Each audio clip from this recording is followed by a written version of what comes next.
మనుషులకు అసాధ్యమైన సమయంలో దేవుడికి అన్నీ సాధ్యమే. ఇదొక నిజమైన కోవిడ్ సాక్ష్యం. స్టేజ్కి వెళ్ళిపోయాను.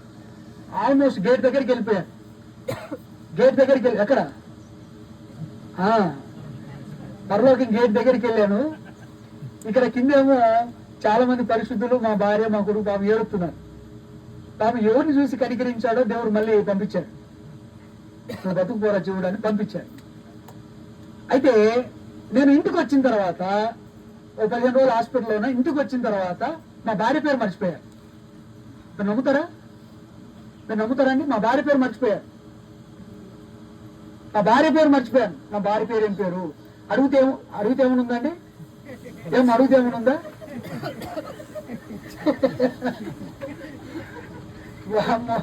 ఇదేం కోలరా బాబు. మా మందిరంలో 70% మంది పేర్లు మర్చిపోయాను. 70% మంది పేర్లు మర్చిపోయాను.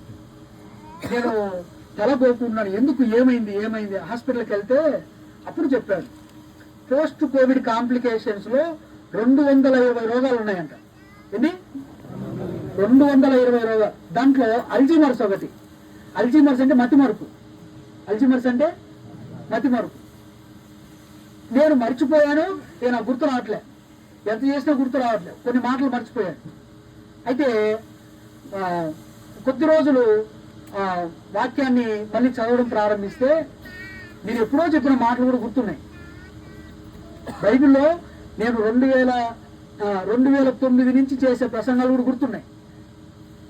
చాలా ఆశ్చర్యం అయిపోయింది. నేను పేర్లు మర్చిపోయాను. మా భార్య పేరు మర్చిపోయానని అర్థం చేసుకోండి. కానీ దేవుని వాక్యం మర్చిపోలేదు. అంటే దేవుని వాక్యము మనం ఒక్కసారి మన లోపలికి వంట పట్టించుకుంటే పరిస్థితులు కూడా మార్చలేదండి. నాకున్న అల్జీమర్స్ రోగం కూడా మార్చలేదు. నాకు ఇప్పుడు కూడా అల్జీమర్స్ ఉంది. కొన్నిసార్లు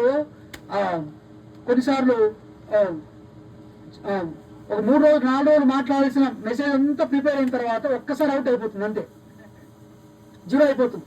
ఇక నాకేం గుర్తుండదు. కానీ ప్రార్థన చేస్తే మళ్ళీ ప్రభు మళ్ళీ మొత్తం ఇచ్చేస్తాడు. మళ్ళీ మొత్తం వచ్చేస్తుంది. అది ఒక ప్రాబ్లం అంతే. దాన్ని షార్ట్ మెమొరీ అంటారు. దాన్ని ఏమంటారు? Short memory. ఒక్కసారి మర్చిపోతాను అంతే. ఇప్పుడు కూడా పేర్లు ఎక్కువ గుర్తుండవు. చాలా సెలెక్టెడ్ నేమ్స్ గుర్తుంటాయి. అందుకే నేను ప్రతి పేరు బుక్ లో రాసుకుంటాను. పేర్లు ఒక్కటే గుర్తుండవు.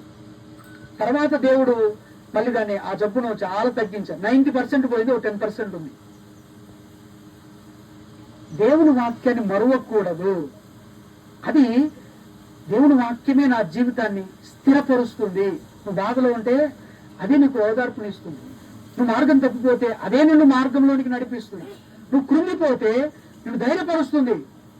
మనుషులను తృణీకరించి విసర్జించి నువ్వు విడిచిపెట్టేసి వెళ్ళిపోయిన అనేక సందర్భాల్లో దేవుని వాక్యం తోడుగా లేకపోతే, దేవుని వాక్యాన్ని గుర్తు లేకపోతే నువ్వు స్థిరంగా ఉండలేవు. కాబట్టి నేను ఇక్కడితో ముగిస్తాను. గలతీ పత్రిక 5వ అధ్యాయం 1వ వచనం ఒక్కసారి చదివి మనం ఇంటికి వెళ్ళిపోవాలి.